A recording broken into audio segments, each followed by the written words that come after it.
எங்கள் ஸ்ரீ சாய்ராம். ஜெய் சாய்ராம், ஜெய ஸ்ரீ சாய்ராம். ஜெய் சாய்ராம், எங்கள் ஸ்ரீ சாய்ராம். ஜெய் சாய்ராம், ஜெய ஸ்ரீ சாய்ராம். ஜெய் சாய்ராம், எங்கள் ஸ்ரீ சாய்ராம்.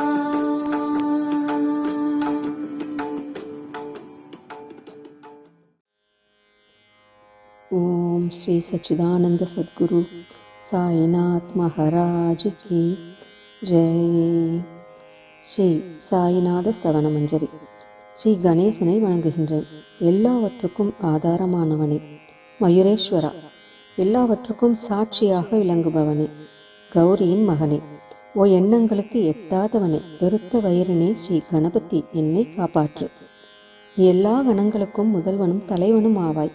எனவே உன்னை கணேசன் என்பர். எல்லா சாஸ்திரங்களாலும் ஏற்றுக்கொள்ளப்பட்டவன் நீ. ஓ சாரதா, வாக்கின் தெய்வமே, நீ ஒளி வடிவமாக பிறக்கும் பதங்களின் தலைவி. உன்னுடைய இருப்பினால்தான் உலகத்தில் எல்லா நிகழ்ச்சிகளும் நடக்கின்றன. நீ எழுத்தாளர்களின் தேவதை. நீ எப்பொழுதும் தேசத்தின் அணிகலனாக விளங்குகிறாய். உனது எல்லையற்ற சக்தி எல்லாவற்றிலும் விளங்குகிறது. ஓ ஜெகதம்பா, உன்னை வணங்குகின்றேன்.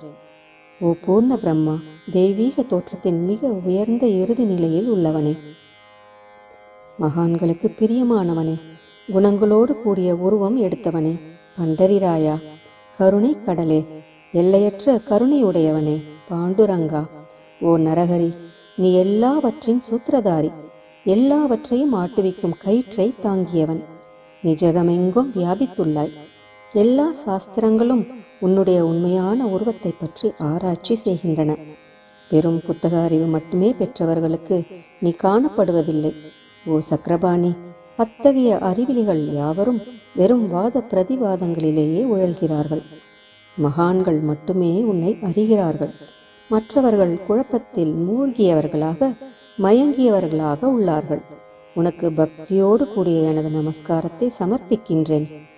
ஓ 5 முகங்களை உடையவனே, சங்கரா, மனித மண்டையோடுகளாலான மாலை அணிந்தவனே, நீல நிறமுடைய கழுத்தனே, திகம்பரா, ஓங்கார ரூபா, பசுபதி, எவருடைய உதடுகளில் உனது நாமம் விளங்குகிறதோ அவர்களது துன்பங்கள் உடனடியாக விலகிவிடும். ஓ தூர்ஜடி, உன் நாமத்தின் மகிமை அத்தகையது. உனது பாதங்களை வணங்கி நான் இந்த துதியை எழுத முற்படுகின்றேன். நீலகண்டா, இதற்கு உனது முழுமையான உதவியை எல்லா விதத்திலும் எனக்கு அளிப்பாய். இப்பொழுது அத்ரி மகரிஷியின் குமாரனான தத்தரையும், லக்ஷ்மி தேவியின் குலதெய்வமான விஷ்ணுவையும், ஸ்ரீ துகாராம் முதலான எல்லா மகான்களையும், பின்னர் பக்தர்கள் அனைவரையும் வணங்குகின்றேன். சாய்நாதா, உமக்கு வெற்றி உண்டாகுக. பாவிகளை உய்விப்பவரே, அருள் நிறைந்தவரே, இப்பொழுது உமது பாதத்தில் எனது சிரத்தை வைக்கின்றேன். எனக்கு பயமற்ற நிலையை, உமது பாதுகாப்பை கொடும். நீ பூரணமான பிரம்மஸ்வரூபம், சுகங்களின் இருப்பிடம், மனிதர்களில் சிறந்தவனே, நீயே விஷ்ணு. எவருடைய பாதி உடலாக உமாதேவி இருக்கிறாளோ அந்த காமனை எரித்த சிவனும் நீயே. நீ மனித உருவெடுத்த பரமேஸ்வரன். நீ ஞான வானத்தின் கதிரவன். நீ கருணை கடல். நீ பிறப்பிறப்பாகிய பிணிக்கு மருந்து. நீ ஏழை எளியவர்களின் சிந்தாமணி. நீ உனது பக்தர்களை தூய்மைப்படுத்தும் கங்கா நதி. சம்சார கடலில் மூழ்குபவர்களுக்கு நீ ஓடம், அஞ்சுபவர்களுக்கு புகலிடம் நீ. இந்த பிரபஞ்சத்தின் மூல காரணமாக எந்த பரிசுத்தமான சைதன்யம் விளங்குகின்றதோ, ஓ கருணை கடலே, அது நீயே. இந்த பிரபஞ்சம் உனது ஒரு விளையாட்டு. நீர் பிறவியற்றவர், உமக்கு இறப்பும் இல்லை. நன்கு ஆழ்ந்து விசாரித்து பார்த்து இறுதியில் அடையப்பட்ட முடிவு இது. பிறப்பு இறப்பு இவை இரண்டும் அஞ்ஞானத்தினால் தோன்றியவை. ஓ மகாராஜா, நீர் அவை இரண்டு நின்றும் கொஞ்சம் கூட பற்றற்றவராக உள்ளீர். நீர் ஓடையில் வெளிப்பட்டது என்றால் அது அங்கேயே தோன்றியதாக ஆகுமா? முன்பே நீர் நிரம்ப உள்ளது, உள்ளே இருந்து வெளியே வந்தது, அவ்வளவே. படுகையில் நீர் வந்தபொழுது அதற்கு ஓடை என்று பெயர் ஏற்பட்டது. நீர் இல்லாவிடில் அது வெறும் படுகையே. பெருகுவது வற்றிவிடுவது பற்றி நீர் சற்றும் பொருட்படுத்துவதே இல்லை. நீர் படுகைக்கு கொஞ்சமேனும் முக்கியத்துவம் அளிப்பதில்லை. படுகை மட்டும் நீர் நிறைந்துள்ள பொழுது பெருமை கொள்கிறது, நீர் வற்றும் பொழுது மிகவும் வருந்தும் நிலையை அடைகிறது. மனித உடல் நீர் படுகை போன்றது. சுத்த சைதன்யமே பரிசுத்தமான நீரூற்று. நீர்ப்படுகைகள் எண்ணற்றவை, இருப்பினும் நீர் மட்டும் வேறுபடுவதில்லை. பிறப்பற்றவரான அருட்கடலே, உமது வஜ்ராயுதம் என் அஞ்ஞானமாகிய மலையை அழிக்கட்டும் என்று வேண்டுகின்றேன்.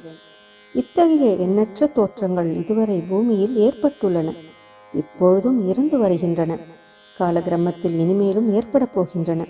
அந்த ஒவ்வொரு தோற்றத்துக்கும் ஒரு தனி பெயரும் குலமும் கிடைக்கிறது. அதன் மூலம் உலகத்தில் அவற்றை பிரித்தறிகிறார்கள். சைதன்யத்தை பொறுத்தவரை நான் நீ என்று கூறுவது பொருந்தாது. இருமை என்பதே எங்கு இருப்பதற்கு இடமில்லையோ அதே உண்மையில் சைதன்யம் எனப்படுவது. மேலும் உண்மையில் சைதன்யம் பிரபஞ்சம் முழுவதையும் வியாபித்து உள்ளது. பின் நான் நீ என்ற பாவனை எவ்வாறு பொருந்தும்? மேகத்திலிருந்து பிறக்கும் நீர் ஒரே தன்மையானது. பூமியின் மேல் இறங்கிய பிறகு அதற்கு பற்பல வேறுபாடுகள் ஏற்படுகின்றன. கோதாவரி நதிப்படுகையில் விழுந்த நீர் கோதாவரி என்று அழைக்கப்படுகிறது. கிணற்றில் விழுந்த நீருக்கு அத்தகைய மேன்மை இல்லை. மகான்களின் உருவமாகிய கோதாவரியில் உள்ள நீர் நீங்கள். நாங்கள் குளம், குட்டை, கிணறு போன்றவர்கள். நம்மிடையே உள்ள வேறுபாடு இதுவே. எங்களுடைய வாழ்வின் உண்மையான குறிக்கோளை அடைய நாங்கள் உங்களிடம் வர வேண்டும். எப்பொழுதும் கரம் கூப்பி உங்களை சரணடைய வேண்டும். ஏனென்றால் நீங்கள் புனிதத்தின் உறைவிடம். கோதாவரி நதிக்கு பாத்திரத்தினால் படுகையினால் புனிதம் ஏற்பட்டது. வெறும் நீரை மட்டுமே நோக்குவோம் ஆகில் அது எங்கும் ஒரே விதமானது. கோதாவரி நதிப்படுகை புனிதம் வாய்ந்ததென்பது தீர்மானிக்கப்பட்ட உண்மை. அதனை தீர்மானிப்பதற்கு பூமியின் நல்ல தன்மை, தீயத்தன்மை ஆகியவையே உதவி செய்கின்றன என்பதை நோக்கவும். மேகத்திலிருந்து வந்த நீரின் புனிதத்தை எந்த பூமி பாகம் மாற்றவில்லையோ அந்த பாகத்தை சாஸ்திரம் அறிந்தவர்கள் கோதா என்று அழைத்தார்கள். மற்ற இடங்களில் விழுந்த நீர் அந்தந்த மண்ணின் குணத்தை ஏற்றுக்கொண்டது. தோற்றத்தின் போது இனிமையாய் இருந்த நீர் அசுத்தமாகவும் கசப்பாகவும் உப்பாகவும் ஆயிற்று. அவ்வாறே ஓ குருநாதா, எந்த சரீரத்தில் 6 வைரிகளின் மாசு ஏற்படவில்லையோ அந்த புனிதமான சரீரத்துக்கு மகான் என்ற பெயர் பொருந்தும். எனவே மேன்மையும் புனிதமும் பொருந்திய மகான்களை அந்த கோதாவரி என்றே கூறுகின்றேன். எல்லா ஜீவர்களிலும் உங்களது தகுதி மிக சிறந்ததாக உள்ளது. பிரபஞ்சத்தின் ஆரம்ப காலத்திலிருந்தே கோதாவரி ஏற்பட்டு உள்ளது. நீரும் முழுமையாக நிரம்பி உள்ளது. இன்று வரை அதற்கு குறைவு ஏற்படவில்லை. ராவணனுடைய வைரி கோதாவரியின் கரைக்கு வந்தபொழுது இருந்த அதே நீர் இன்று வரை எவ்வாறு இருக்கும் என்று பாருங்கள். படுகை மட்டும் அதே. நீர் கடலை அடைந்தது. நீர் படுகையின் புனிதத்தன்மை மட்டும் இன்று வரை நிரந்தரமாக உள்ளது. ஒவ்வொரு ஆண்டும் பழைய நீர் சென்று புதிய நீர் படுகையின் உள்ளே வருகிறது. பாபா, அதே நியாயம் உங்களுக்கும் பொருந்தும். ஒவ்வொரு நூற்றாண்டும் ஒரு ஆண்டை போலவும் அந்த நூற்றாண்டில் தோன்றிய சாதுக்கள் நீரைப் போலவும் அவர்களுள் மிகப்பெரிய மகான்கள் அலைகள் போலவும் உவமிக்கப்படுகிறார்கள். இந்த மகான்களின் உருவமாகிய கோதாவரியில் முதல் ஆண்டில் சனதர், சனகர், சனந்தனர் முதலியோரின் வெள்ளம் ஏற்பட்டது. பின்னர் நாரதர், தும்புரு, பிரகலாதன், பலிராஜா, சபரி, அங்கதன், வாயுகுமாரன், விதுரர், கோபர்களும் கோபிகைகளும் தோன்றினர். இவ்வாறு இன்று வரை ஒவ்வொரு நூற்றாண்டிலும் ஒன்றன் பின் ஒன்றாக மகான்களின் வெள்ளம் ஏற்பட்டு வந்துள்ளது. நான் அதனை வர்ணிப்பதற்கு இயலாதவனாக உள்ளேன். ஓ சாய்நாதா, இந்த நிகழும் நூற்றாண்டில் மகான்களின் தோற்றமாகிய கோதாவரியில் நிச்சயமாக உமது வெள்ளம் வந்துள்ளது. எனவே உமது திவ்ய சரணாரவிந்தங்களுக்கு வந்தனை செய்கின்றேன். மகாராஜா, எனது துர்குணங்களை கொஞ்சம் கூட பொருட்படுத்த வேண்டாம். நான் ஏழை, எளியவன், அஞ்ஞானி, பாவிகளுக்குள்ளே தலை சிறந்தவன், எல்லா துர்குணங்களும் பொருந்தியவன். ஆனால் என்னை நிராகரிக்க வேண்டாம். பரிசக்கல் இரும்பினுடைய குறைகளை பொருட்படுத்துவதில்லை. கோதாவரி நதி தன்னை அடைந்த கிராமத்து சிறு ஓடைகளை திருப்பி அனுப்புவதில்லை. உங்களுடைய அருள் நோக்கை செலுத்தி என்னிடமுள்ள எல்லா தீய குணங்களையும் விரைவாக அழித்து விடுங்கள். அடியேனுடைய வேண்டுதல் இதுவே. பரிசக்கல்லின் தொடர்பு ஏற்பட்டும் இரும்பின் இரும்புத்தன்மை அழிக்கப்படாவிட்டால் குருநாதா, அது பரிசக்கல்லின் பெருமைக்கு இழுக்கு. என்னை பாவியாகவே ஏற்கும்படி வைக்காதீர். தாங்கள் தாழ்வும் அடைய வேண்டாம். நீங்கள் பரிசக்கல், நான் இரும்பு. எனது அவமானம் உமதே என்பதை பாருங்கள். குழந்தை எப்பொழுதும் தவறுகள் செய்கிறது, ஆனால் தாய் சினம் கொள்வதில்லை. இதை நினைவில் கொண்டு எனக்கு உங்கள் அருளாகிய பிரசாதத்தை அளிப்பீராக. ஓ சத்குரு சாய்நாதா, நீயே எனது கற்பகத்தரு. சம்சார சாகரத்தை கடக்க உதவும் சிறந்த படகு நிச்சயமாக நீயே. நீயே காமதேனு, சிந்தாமணி, நீ ஞான வானத்தின் கதிரவன், நீ நற்குணங்களின் பெரும் சுரங்கம். ஸ்வர்க்கத்துக்கு செல்ல உதவும் படிகளும் நீயே. ஓ புண்ணியங்களின் இருப்பிடமே, சுத்திகரிப்பவரில் சிறந்தவரே. ஓ சாந்தமூர்த்தியே, ஆனந்தத்தின் உறைவிடமே, பிரம்மஸ்வரூபா, பரிபூரணனே, வேறுபாடு அற்றவனே, ஞானக்கடலே. ஓ ஞானத்தின் உருவமே, மனிதர்களில் சிறந்தவனே, பொறுமை சாந்தி ஆகியவற்றின் உறைவிடமே, பக்தர்களின் இளைப்பாறும் இடமே, என்பால் மகிழ்வு நிறைந்த உன் அருள் நோக்கை செலுத்து. சத்குரு மச்சீந்திரரும் நீயே, மகாத்மா ஜாலந்தரரும் நீயே. நீயே நிவிருத்திநாதரும் ஞானேஸ்வரரும் ஆவாய். கபீர், ஷேக் முகமது, ஏசுநாதர் ஆகியோரும் நீயே. நீயே போதலாவும் சவதாமாலியும் உண்மையில் ராமதாசரும் நீயே. சாய்நாதா, நீயே துகாராம், சகாராம் மகாராஜும் மாணிக்க பிரபுவும் நீயே. உமது இந்த அவதாரம் உண்மையில் அறிய முடியாத விதமாக உள்ளது. தங்களுடைய ஜாதியை பற்றி எவரும் அறிந்து கொள்ளும்படி தாங்கள் விடவில்லை. சிலர் உங்களை முஸ்லிம் என்கின்றனர், சிலர் அந்தனர் என்கின்றனர். கிருஷ்ணனுக்கு சமமான லீலைகளை தாங்கள் செய்கிறீர்கள். ஸ்ரீ கிருஷ்ணரை பார்த்து பலரும் பலவிதமாக பேசினர். சிலர் எதுகுலத்து அரிய ஆபரணம் என்றனர், சிலர் இடையன் என்றனர். யசோதை மென்மையான குழந்தை என்றாள். கம்சன் மகா காலன் என்றான். உத்தவர் அன்பு வடிவானவன் என்றார். அர்ஜுனன் பூர்ண ஞானி என்றான். அவ்வாறே தங்களை பற்றியும் தத்தமது மனதில் நிச்சயப்படுத்தியதற்கு தக்கபடி அவரவர்கள் அழைக்கின்றனர். மசூதி உங்களது இருப்பிடம். உமது காதுகள் குத்தியிருக்கப்படவில்லை. உங்களது பாதியா சடங்கியம் பார்த்துவிட்டு உங்களை முஸ்லிம் என்று கூறுவது பொருத்தமாகவே உள்ளது. அவ்வாறே கருணை வடிவான உமது அக்னி வழிபாட்டை பார்த்து நீங்கள் இந்துதான் என்று எங்கள் மனதில் நிச்சயம் ஏற்பட்டது. ஆனால் வெளி விவகாரங்களில் உள்ள இத்தகைய வேறுபாடுகளை தர்க்கவாதிகளே விரும்புவார்கள். உண்மையான ஞானத்தில் ஆர்வமுள்ள பக்தர்கள் அவற்றுக்கு முக்கியத்துவம் அளிக்க மாட்டார்கள். நீங்கள் பிரம்மத்தின் நிலையில் விளங்குகிறீர்கள். உங்களுக்கு ஜாதியும் கோத்திரமும் இல்லை. நீர் எல்லோருக்கும் குருமூர்த்தியாகவும் ஆதி காரணமாகவும் உள்ளீர். முஸ்லிம் இந்துக்களிடையே பகைமை ஏற்பட்டதால் அவர்களை ஒற்றுமைப்படுத்துவதற்காக மசூதி அக்னி இரண்டையும் ஏற்று பக்தர்களுக்கு உங்கள் லீலையை காட்டினீர்கள். தாங்கள் ஜாதி மதங்களுக்கு அப்பாற்பட்டவர். நீங்கள் பிரம்மமே. உண்மையில் நீங்கள் அது தத்துவமசி. நீங்கள் உண்மையில் தர்க்கங்களுக்கு அப்பாற்பட்டவர். உங்கள் முன்னால் எவ்வளவோ தர்க்க விதர்க்கங்கள் நிகழ்ந்தன. அங்கே எனது சாதாரண மொழிகள் எப்படி ஏற்படும்? ஆனால் உங்களை பார்க்கும் பொழுது என்னால் மௌனமாக இருக்க முடியவில்லை. துதி செய்வதற்கு உலக வழக்கில் பதங்களே சாதனமாக உள்ளன. எனவே உங்கள் அருளாசியுடன் பதங்களால் என்னென்ன வர்ணனைகள் ஏற்படுகின்றனவோ அவற்றை எப்பொழுதும் செய்வேன். மகான்களின் தகுதி கடவுளின் தகுதியை விட வேறுபட்டதும் மிக உயர்ந்ததும் ஆகும். சாதுக்களின் அருகில் எனது உனது என்ற வேறுபாடுகளுக்கு சிறிதேனும் இடமில்லை. ஹிரண்ய கசிபுவுக்கும் ராவணனுக்கும் கடவுளை வெறுத்ததன் மூலம் மரணம் ஏற்பட்டது. இத்தகைய சம்பவம் ஒன்று கூட மகான்களின் கரத்தால் நிகழவில்லை.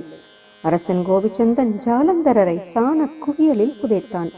ஆனால் அந்த மகான் மனம் வருந்தவில்லை. மாறாக அந்த அரசனை சம்சார சுழலிலிருந்து விடுவித்து அமரனாக செய்துவிட்டார்.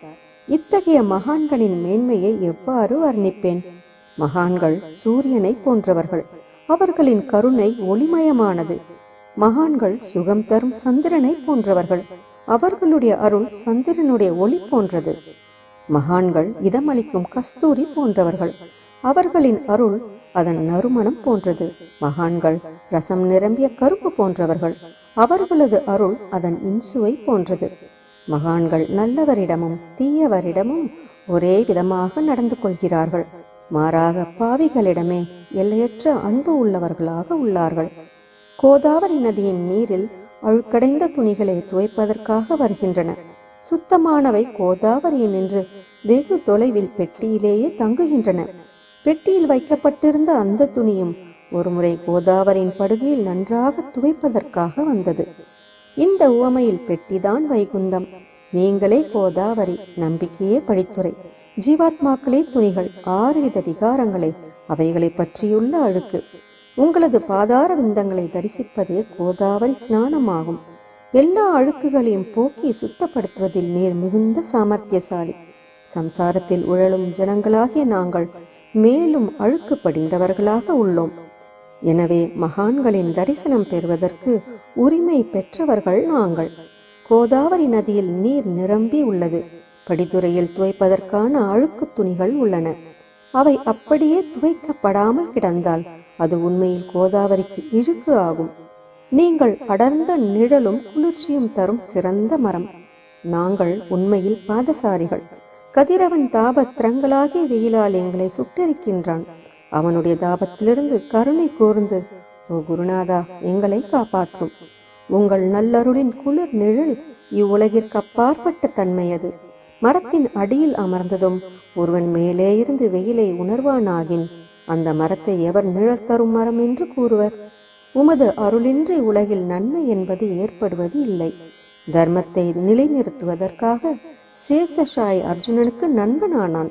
விபீஷணன் சுக்ரீவனுடைய அருளினாலேயே அரசன் ஸ்ரீராமனின் அருகாமையை அடைந்தான். மகான்களின் மூலமாகத்தான் ஸ்ரீஹரி மேன்மை அடைந்தார்.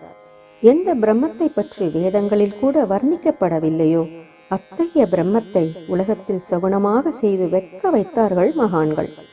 தாமாஜி என்ற பக்தர் வைகுந்தபதியும் ருக்மணிவரனுமாக இறைவனை ஒரு மகார் தாழ்ந்த குலத்தவனாக உருவெடுக்கும்படி செய்தார். சோகமேலா என்ற பக்தர் ஜெகதாத்மா ஆன இறைவனை தமது எருமைகளின் சவத்தை எடுக்கும்படி செய்தார். மகான்களின் பெருமையை உணர்ந்த ஜெகஜீவனாகிய இறைவன் அவர்களுக்காக தண்ணீரும் சுமந்தான். உண்மையில் மகான்கள் சச்சிதானந்த பிரபுவாகிய இறைவனின் எஜமானர்கள் ஆவார்கள். இப்பொழுது அதிகம் சொல்வதற்கு எனக்கு வரவில்லை. நீயே எங்களுடைய தாயும் தந்தையும். ஓ சத்குரு சாய்நாதா, ஷீரடி கிராமத்தில் வசிப்பவரே, பாபா, உமது லீலைகளின் உண்மையான பொருளை எவரும் அறியவில்லை. அவ்வாறிருக்க எனது வெற்று வார்த்தைகள் எவ்வாறு அவற்றை விளக்க முடியும்? சொல்லுங்கள். ஜீவன்களுக்கு உய்வளிக்கும் பொருட்டு தாங்கள் ஷீரடியில் வந்தீர்கள். அகல்களில் நீரூற்றி விளக்கேற்றி நீங்கள் எரிய வைத்தீர்கள். 7 சான் நீளமுள்ள குறுகிய மரப்பலகையை நீங்கள் படுத்துக்கொள்ளும் கட்டிலாக்கி உங்கள் யோக சாமர்த்தியத்தின் சக்தியை பக்தர்களுக்கு காட்டினீர்கள். அநேக பெண்மணிகளின் மலட்டுத்தன்மையை நீக்கி அருளினீர்கள். எத்தனையோ வியாதிகளை உதியின் மூலம் குணப்படுத்தினீர்கள். இவ்வுலக சம்பந்தமான துன்பங்களை நீக்குவது உமக்கு ஒரு பொருட்டே அன்று. யானை ஒன்று எறும்பை ஒரு சுமையாக எவ்வாறு கருதும்? இப்பொழுது குருநாதா, இந்த எளியவன் பால் கருணை காட்டுவீராக. நான் உனது பாதங்களை அண்டியுள்ளேன். என்னை திருப்பி அனுப்பிவிடாதீர்கள். நீர் அரசருக்கெல்லாம் அரசர், குபேரனுக்கும் குபேரர், வைத்தியருக்கெல்லாம் வைத்தியர். உங்களை விட சிறந்தவர் எவரும் இல்லர்.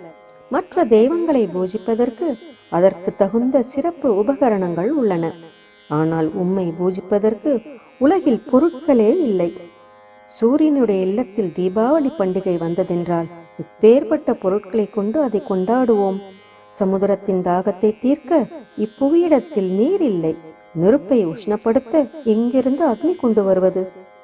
ஓ ஸ்ரீ சமர்த்தா குருநாதா, பூஜைக்குரிய பொருட்கள் யாவும் உண்மையில் உமது ஆத்மாவின் அம்சமாய் உள்ளன. மேற்கூறப்பட்டவை எல்லாம் தத்வருஷ்டியால் கூறப்பட்ட பேச்சுக்களே அன்று, என் மனதில் அனுபவத்தால் ஏற்பட்டவை அன்று. அனுபவமின்றி கூறப்படும் பதஜாலங்கள் வீணே ஆகும். போகட்டும், உலக வழக்கத்தின்படி உமக்கு நான் பூஜை செய்யலாம் என்றால் அதனை செய்வதற்கு தேவையான திறமை எனக்கு இல்லை எனது குருநாதா. பலவித கற்பனைகள் செய்து உமக்கு பூஜை செய்கின்றேன். அருள் மிகுந்தவரை, அடியேனுடைய அத்தகைய பூஜையை ஏற்றுக்கொள்வீராக. இப்போது அன்பு கண்ணீரால் உமது பாதங்களை கழுவுகின்றேன். உண்மையான பக்தியாகிய சந்தனத்தை அரைத்து உமக்கு பூசுகின்றேன். எனது அழகிய பதங்களாகி இந்த கவனியை உமக்கு அணிவிக்கின்றேன். பிரேமை என்ற மலராகிய மாலையை உமது கழுத்தில் அணிவிக்கின்றேன். எனது துர்க்குணங்களாகிய தூபத்தை உமக்கு முன்பு எரிய விடுகின்றேன். அது மிக தீய பொருளாயினும் அதனின்று தீய வாசனை எழுவதில்லை. சத்குருவுக்கு முன்பு அன்றி வேறு எங்கெங்கு தூபம் எரிய விடப்படுகின்றதோ அங்கெல்லாம் தூப பொருளுக்கு ஏற்படும் நிலை வருமாறு. தூபத்ரியவத்திற்கு அக்னியின் ஸ்பரிசம் ஏற்பட்ட மாத்திரத்தில் அதனது நறுமணம் என்ற நல்ல குணம் அதனை விட்டுவிட்டு சென்று விடுகிறது. உமது எதிரே இதற்கு மாறாக நிகழ்கிறது. தீய தன்மைகள் அக்னியில் எரிந்து விடுகின்றன.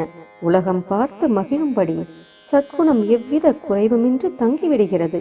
மனிதனுடைய தீய குணங்கள் யாவும் எரிந்த பின் மனம் மாசற்றதாகிறது. கங்கையில் உள்ள மாசுக்கள் நீங்கியவுடன் அவள் இயல்பாகவே புனிதமடைகின்றாள். மாயை மோகம் என்ற தீபத்தை உனக்கு சுற்றுகின்றேன். அதன் மூலம் எனக்கு வைராக்கியம் என்ற ஒளி கிடைக்கும். உனக்கு அமர்வதற்கு சுத்தமான நம்பிக்கை என்ற சிம்மாசனத்தை அளிக்கின்றேன். அதனை ஏற்று பக்தி என்ற நைவேத்தியத்தையும் எடுத்துக்கொள்வாயாக. பக்தி நைவேத்தியத்தை நீ உண்டுவிட்டு அதனது ரசத்தை எனக்கு கொடு. ஏனென்றால் நான் உனது பச்சிலம் குழந்தை. உனது பாலில் எனக்கு உரிமை உண்டு. எனது மனதை உமக்கு தட்சணையாக அர்ப்பணிக்கின்றேன். அதனால் கத்ருத்வம் என்பது எந்த விதத்திலும் என்னிடம் இருக்காது. இப்போது பிரார்த்தனையோடு உனக்கு சாஷ்டாங்க நமஸ்காரம் செய்கின்றேன். ஓ புண்ணிய ஸ்லோகா சாயிநாதா, அதனை தாங்கள் ஏற்றுக்கொள்வீராக. பிரார்த்தனாஷ்டகம். சாந்தமான மனமுடையவரே, சிறந்த அறிவுடையவரே, சாயிநாதா, அருள் நிறைந்தவரே, கருணை கடலே, சத்திய ஸ்வரூபமானவரே, மாயையாகிய இருளை அழிப்பவரே, ஜாதி மதங்களுக்கு அப்பாற்பட்டவரே, சாதனையின் முடிவை அடைந்தவரே, எண்ணங்களுக்கு அப்பாற்பட்டவரே, கருணைக்கு உறைவிடமே, ஷீரடி கிராமத்தில் உறைபவரே, ஓ சாயிநாதா, என்னை காப்பாற்றும், என்னை காப்பாற்றும். ஞானமாகிய கதிரவனே, ஞானத்தை அளிப்பவரே, எல்லாவித நன்மைகளையும் செய்பவரே, பக்தர்களின் இதயத்தில் உலவும் அன்னமே, உமது பாதங்களை அடைந்தவரை காப்பவரே, சிருஷ்டி செய்யும் பிரம்மாணி, காக்கும் தெய்வமான லக்ஷ்மியின் கணவன் விஷ்ணுவும் நீயே. உண்மையில் உலகங்களையும் லயமடைய செய்யும் ருத்ரனும் நீயே. நீர் இல்லாத இடம் இவ்வுலகத்தில் எங்கும் இல்லை.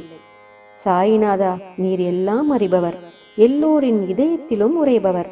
எனது எல்லா குற்றங்களையும் மன்னிக்க வேண்டுமென்று வேண்டுகின்றேன். பக்தியின்மை, சந்தேகங்கள் போன்ற அலைகளை விரைவில் நீக்குவீராக. நீர் பசு, நான் பச்சிலங்கன்று. நீர் சந்திரன், நான் சந்திரகாந்தக்கல். உங்கள் பாதங்கள் கங்கா நதியின் ஸ்வரூபமானவை. அவற்றை நான் பக்தியோடு வணங்குகின்றேன். இப்பொழுது உமது அடைக்கலம் அளிக்கும் அருள்மயமான கரங்களை எனது சிரத்தின் மேல் வைப்பீராக. எனது வருத்தங்களையும் கவலைகளையும் நீக்குவீராக. இந்த கணு தங்கள் பணியாளன். இந்த பிரார்த்தனாஷ்டகத்தை கூறி நான் சாஷ்டாங்க நமஸ்காரம் செய்கின்றேன். எனது பாவங்களையும் துன்பங்களையும் ஏழ்மையையும் உடனடியாக நீக்குவீராக. நீர் பசு, நான் கன்று. நீர் தாய், நான் குழந்தை. என் விஷயத்தில் மனதில் கடினம் கொள்ள வேண்டாம். நீர் மலைகிரியில் உள்ள சந்தன மரம், நான் முள்ளடர்ந்த புதர். நீர் புனிதமான கோதாவரி நீர், நான் பெரும் பாவி. ஓ குருராயா, உமது தரிசனம் ஏற்பட்ட பிறகும் என்னிடத்தில் உள்ள துர்க்குணம் என்ற மாசு அவ்வாறே தங்கி இருக்குமாகில் உம்மை சந்தனம் என்று எவர் கூறுவர்? கஸ்தூரியின் அண்மையை அடைந்த மண்ணும் உயர்வாக மதிக்கப்படுகிறது. மலர்களின் அண்மையால் நாரும் தலையில் உயர்ந்த இடத்தை பெறுகிறது. மகான்களின் தன்மையும் இத்தகையதே. அவர்கள் எந்தெந்த பொருட்களை ஏற்றுக்கொள்கிறார்களோ அவற்றை உயர்ந்த நிலைகளை அடைவிக்கிறார்கள். சிவபெருமான் விபூதி, கோவணம், நந்தி ஆகியவற்றை ஏற்றுக்கொண்டதால் எல்லா திக்குகளிலும் அந்த பொருட்களுக்கு மிகுந்த மதிப்பு ஏற்பட்டுள்ளது. இடையர்களை மகிழ்விக்கும் பொருட்டு பிருந்தாவனத்திலும் யமுனை நதி கரையிலும் ஜகத்துக்கெல்லாம் இறைவனானவன் தகிகாலா என்ற விளையாட்டை விளையாடினான். ஞானிகள் அவ்விளையாட்டையும் உயர்வாக மதிக்கிறார்கள். அவ்வாறே நான் துறசாரியாயினும் உம்மை அடைந்துள்ளேன். ஓ குருராயா, எனவே இதை பற்றி உம் உள்ளத்தில் எண்ணிப்பாரும்.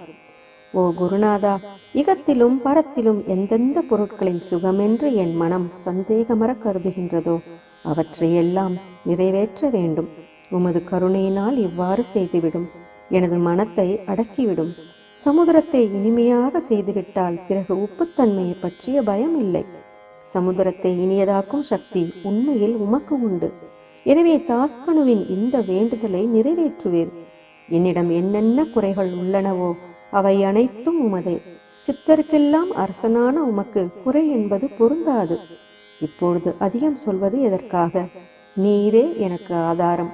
தாயினுடைய இடுப்பில் உள்ள குழந்தை இயல்பாகவே பயமற்று இருக்கிறது.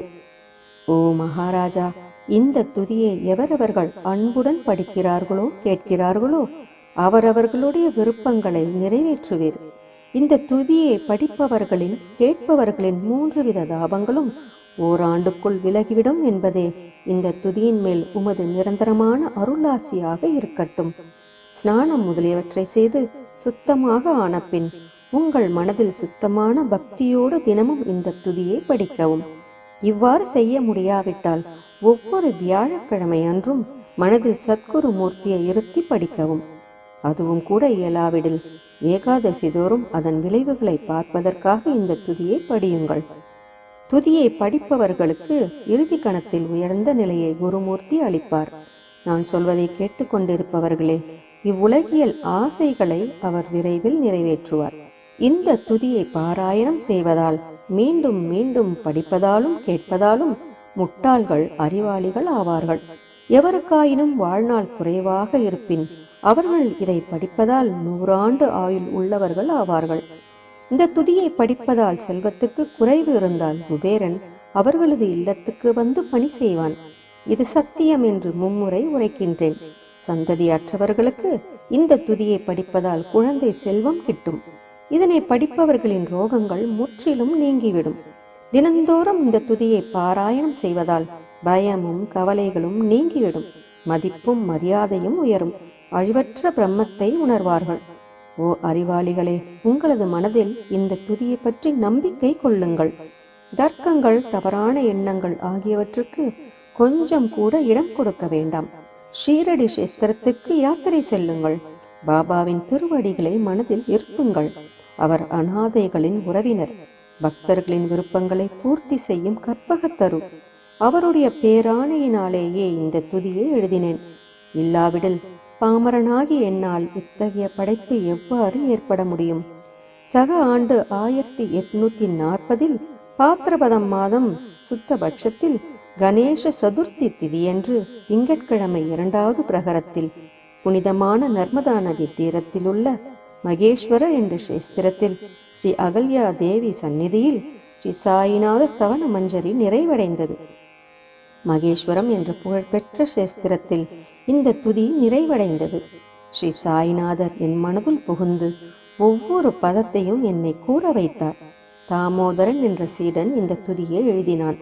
தாஸ்கனுவாகிய நான் எல்லா மகான்களுக்கும் பணியாள். ஸ்ரீ சாய்நாத ஸ்தவன மஞ்சரி சம்சார சாகரத்தை கடக்க உதவட்டும். ஓ பாண்டுரங்கா, இதுவே தாஸ்கனுவின் பக்தி மிகுந்த பிரார்த்தனை. மங்களம் மங்களம் சுபமங்கலம். ஓம் ஸ்ரீ சச்சிதானந்த சத்குரு சாய்நாத் மகாராஜ் கி ஜெய். जय साई राम, जय साई राम, जय श्री साई राम, जय साई राम एंगल श्री साई राम, जय साई राम, जय श्री साई राम, जय साई राम एंगल श्री साई राम, जय साई राम, जय श्री साई राम, जय साई राम एंगल श्री साई